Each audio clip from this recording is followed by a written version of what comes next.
யாரை பார்த்தாலும் EMI sir, யாரை பார்த்தாலும் கடன் கடன் சார், எனக்கு கடனே அடைய மாட்டேங்குது, எங்கே வாங்கினாலும் கடன் வாங்கிக்கிட்டே இருக்கேன், கடன் அடையல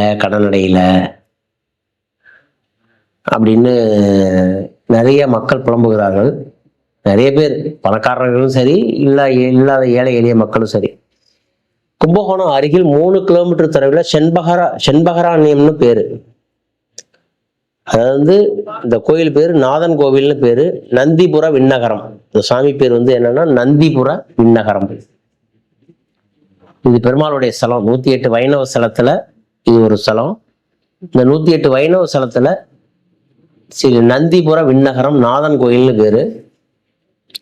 யார் ஒருத்தருக்கு இழந்த பதவி திருப்பி வரணும், ஒருத்தர் ஒரு பிரசிடண்டா இருக்காரு திருப்பி பிரசிடண்ட் ஆகணும், ஒருத்தர் சேர்மனா இருக்காரு ஒருத்தர் சேர்மன் ஆகணும், ஒருத்தர் முதலமைச்சரா இருக்காரு ஒருத்தர் இழந்த பதவி திருப்பி வரணும்னா இந்த கோயில போய் வழிபாடு செய்யணும்.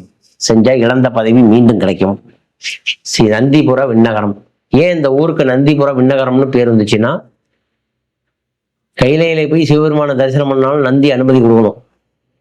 அந்த நந்திக்கே சாப விமோசனம் பெற்று சிவபெருமானுக்கு இந்த பெருமாள் அனுகிரகம் பண்ண இடம் இந்த ஊர். அதனாலதான் நந்தி வழிபட்டு நந்திக்கு சாப விமோசனம் நீங்கிறதுனால இந்த ஊர் நந்திபுர விண்ணகரம் நாதன் கோயில்னு பேரு.